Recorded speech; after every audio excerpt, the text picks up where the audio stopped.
इति दृक्स्वलीलाभिरानंद कुंडे। ऐसी बाल्य काल की लीलाओं के कारण वे गोकुल वासियों को अत्यधिक प्रेम के आनंद कुंड में डुबो रहे हैं, और जो अपने ऐश्वर्य संपूर्ण और ज्ञानी भक्तों को ये बतला रहे हैं कि मैं अपने ऐश्वर्यहीन और प्रेमी भक्तों द्वारा जीत ले आ गया हूँ। ऐसे उन दामोदर भगवान को मैं शत शत नमन करता हूँ।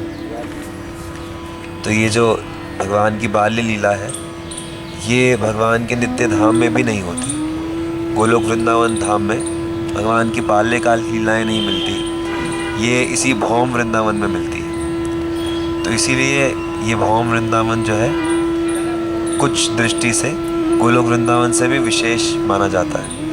और यहाँ पर भगवान ये सबको घोषणा कर रहे हैं कि मैं प्रेम से, प्रेमी भक्तों से जीता जाता हूँ, ऐश्वर्य नहीं। ऐश्वर्य क्या होता है?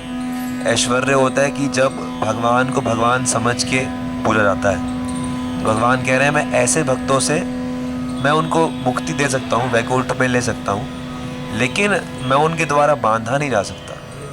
लेकिन जो माधुर्य भक्त होते हैं, जो कृष्ण को अपना समझते हैं, वो भगवान है या नहीं है इससे उन्हें कोई मतलब नहीं है। ऐसे भक्तों द्वारा श्री कृष्ण जीते जाते हैं और उनके द्वारा बन जाते हैं। गोप्य ऊचो प्रणत देहिनां पाप कर्षणम। तो आपके चरण कमल आपके शरणागत समस्त देहधारियों के विगत पापों को नष्ट करने वाले हैं। वे ही चरण गौओं के पीछे पीछे चारागाहों में चलते हैं और लक्ष्मी जी के दिव्य धाम है। जो कि आपने एक बार उन चरणों को महासर्प कालिया के फनों पर रखा था, अतः अब आप उन्हें हमारे स्तनों पर रखें और अपने हृदय की काम वासना को छिन्न भिन्न कर कर। तो वास्तव में गोपियाँ तो काम वासना से पीड़ित नहीं है, हम लोग हैं जो काम वासना से पीड़ित हैं। जो गोपियों के हृदय में है उसे प्रेम कहते हैं।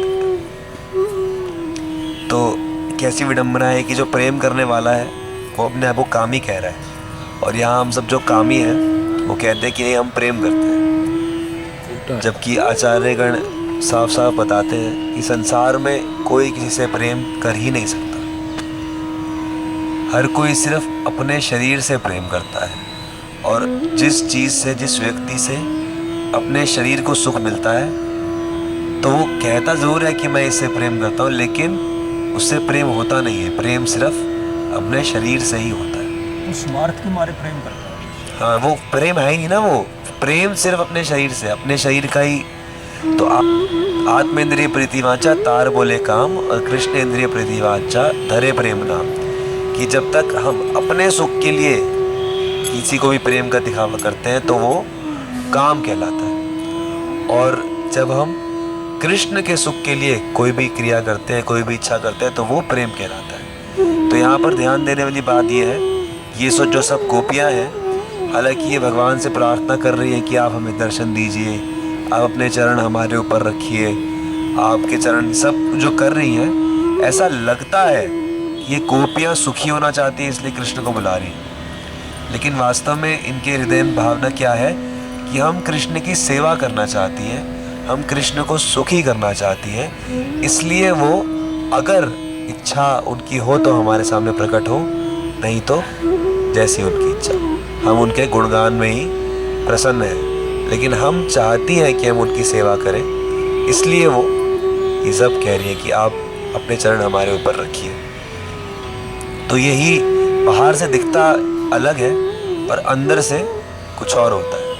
तो हमें अंदर की जो चीज़ है असली, उसको पहचानने का प्रयास करना है कि हमें ये भावना रखनी है कि हमें श्री कृष्ण को प्रसन्न करना है, ना कि श्री कृष्ण से अपनी प्रसन्नता लेनी है। ये भक्ति